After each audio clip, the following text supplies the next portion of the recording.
Hello, for this little mini lesson, we're going to focus on the connection between the breastbone and the pubic bone.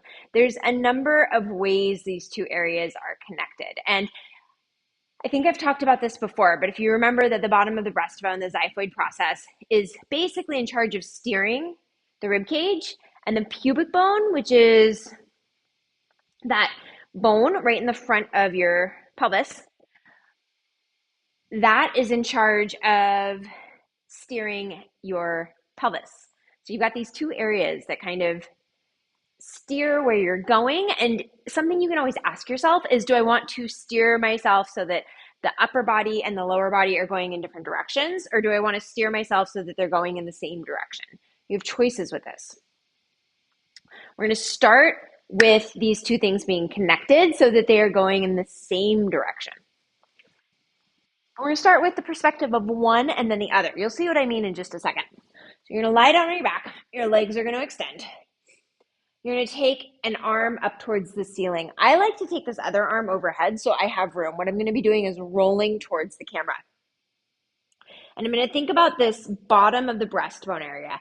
Reach your hand towards the ceiling. And then as you reach the hand towards the ceiling, start to turn that bottom of the breastbone area towards, in my case, the camera.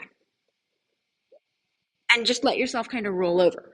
Now to get back, it's going to be the same thing, right? You're going to lift your arm. Now I'm going to turn that area towards the arm, and I will find myself back over.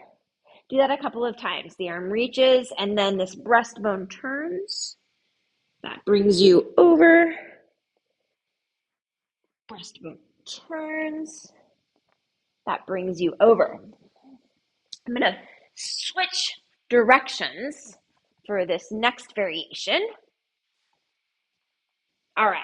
So same thing. I'm lying on my back. I'm going to have my arms overhead just because I find that's more comfortable. I'm going to lift up a leg, and I'm going to start to reach the leg over. I'm going to turn my pubic bone. The direction my leg is reaching is going to bring me over. Same thing when I lift it back. Turn my pubic bone. Try that a couple of times.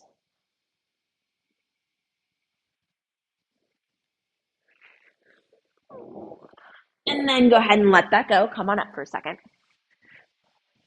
So that's just an example of how you can start to see these two areas. They can steer independently. But what about if we want them to steer together? Which will be the topic of the next video, so that you don't have to watch multiple minutes of me talking at once.